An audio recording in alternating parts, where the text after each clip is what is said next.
Hi everybody, I'm Pastor Vondie at Crosspoint Church in Beckley, and welcome to Point Serve.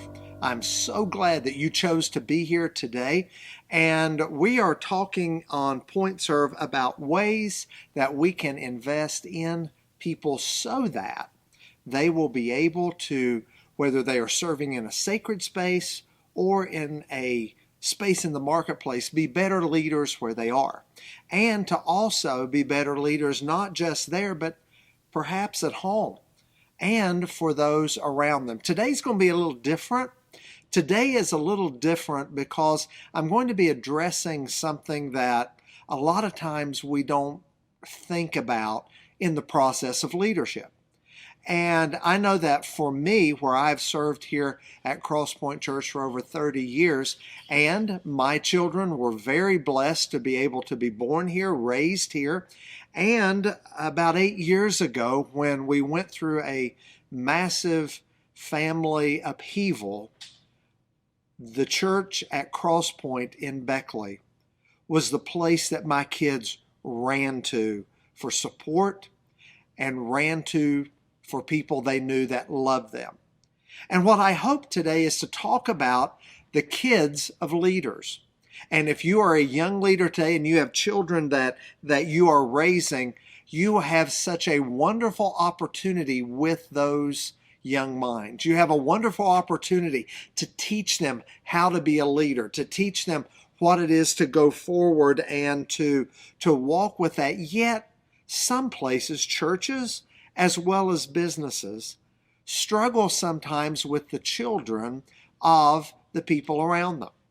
And today I want to just give you some practical stuff on the kids. And if you work with a young family, they've started a business, or you have a young pastor at your church, I want to share with you some things that have really helped to shape my kids' lives into the Christ followers that they are today, and hopefully can help you with yours, or help you if you're around those young kids of leaders that you serve and that you work with.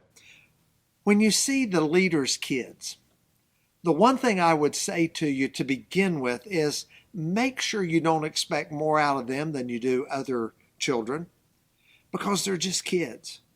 I know that we know that with our head, but some people think that pastors' kids are different or the boss's kids are different. No, they're not. They're just kids. If you think back to a movie many years ago that had Chris Farley in it called Tommy Boy, you'll discover that he was just like a lot of other young people, clueless in life and what was going on. But I want you to know, leaders' kids are just kids. And I've heard horror stories about pastors' kids and how older people within the congregation, older than the kids, they could have been in their 20s or 30s, and young people and still going after the pastor's kids. But I've heard horror stories of what's happened to them. And I want you to know, leaders' kids are just kids. And I hope that when you look at them and you have the privilege to work around them and to spend time with them, you'll treat them just like all the other kids that you're around. And you'll remember that just because mommy or daddy may happen to be the leader, they're still just kids. Second thing I would encourage you is to offer encouragement to them. It's a sad fact today that suicide is one of the leading causes of teen and child's death in the United States. That's a staggering number. But I believe if more kids had some people who would encourage them and pour into them, and that's a wonderful opportunity when you are as a leader, whether you're in the top position, the middle position, wherever you may be, that you can pour into the lives of those children around you. Offer them encouragement. Being the boss's kid isn't easy. If you don't believe me, just ask the Obama's kids. Ask Donald Trump's kids. You could ask George W. Bush's kids. You can go all the way back to Amy Carter if you want to, back in the 1970s. It's not easy when your parents are in leadership positions. Make sure you're an encourager to them. Make sure that you reach out to them. Make sure that you share something with them. Also, don't call them things like the boss's kids, or here come the boss's brats, or here come those PKs, those pastor's kids. Call them by name. Let them know that they are more than their mom or their dad's position. That their mom and dad's position does not decide who they are. But that they are kids that God created and He loved, and He has gifted them in wonderful ways to be able to serve Him.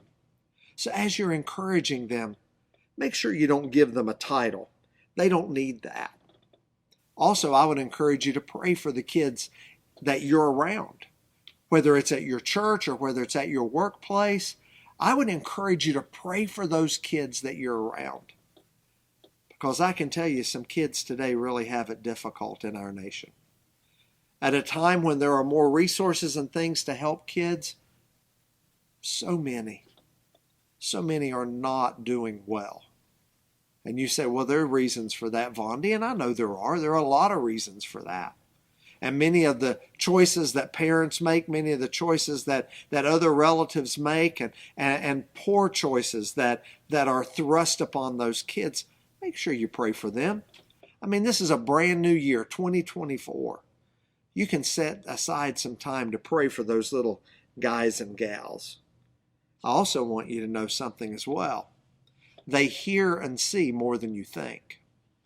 One of the things that our children's workers here at Crosspoint absolutely get amazed about is at times when they walk through their lessons and the things that the teachers share and all of the processes that go on there. In the midst of all of that, the parents will come back and say, little Janie or little Billy Bob, they didn't think they were paying attention in class, but they really were, and they caught things. They notice things. They recognize people that care about them. They recognize people that want the best for them. Also, and this is especially true in the church setting, don't make your pastoral staff choose between your kids and the church. You say, Vondie, what do you mean by that? Well, one of the things that I decided early on was that when my kids were involved in Little League and different things, I worked diligently with the leadership to set schedules for meetings and different things, counseling times, advice giving times, pastoral care times. I always did my very best to make sure I could be at as many of my kids' ball games, recitals, all those other things that we get to set aside as is possible. Because now that I'm on the back side of it, I can tell you 18 years doesn't last very long. 18 years goes by very, very quickly. And I still remember when I was able to drive up to Martinsburg, West Virginia, not too far out of D.C., to be able to watch my boy play in the Little League State Championship. I remember traveling with my girls when they were involved in other endeavors. Even to this day, my twins, Courtney and Tira, they are involved in savage races. And even to this day, I'll get up early on a Saturday and drive to Charlotte and different places in order to support them in what they're doing. Make sure that if you're in church leadership, that you help your pastoral staff be able to do that. If you're in secular leadership and you can look at that manager or you can look at that supervisor, and when they say, hey, this big event is happening in the life of my child, you look at them and say, we'll make it work. You go support your kids. Because I believe kids today need parents as badly or worse than they ever have. So as we start 2024, look at the little people. Look at the kids. Look at those that are around you. And do your very best to pour into them, to love them, to help them, because before you know it, they're going to be the ones that will be stepping into leadership positions, and they need to be mentored, loved, and they need to have the examples of people who not only love them, but who love Jesus and love the church and their place of employment so that they can know what it's like to be people, to lead well-rounded lives, and so that their families are not left out. I know today's been a little different, but I thank you so much for tuning in to Point Serve. This is the first podcast by Crosspoint Church. This is produced by Mike Smith and his staff, and I appreciate all that they do to make Point Serve what it is. If this has touched you, you can email us at pointserve@beckleycrosspoint.org. We would love to hear from you. You can also click the like button on YouTube. We really need you to do that for us. If you could click the like button on YouTube and let us know that you're listening and you're walking along with us. Again, my name's Vondie, and this has been Point Serve, and this is the very first podcast of Crosspoint Church.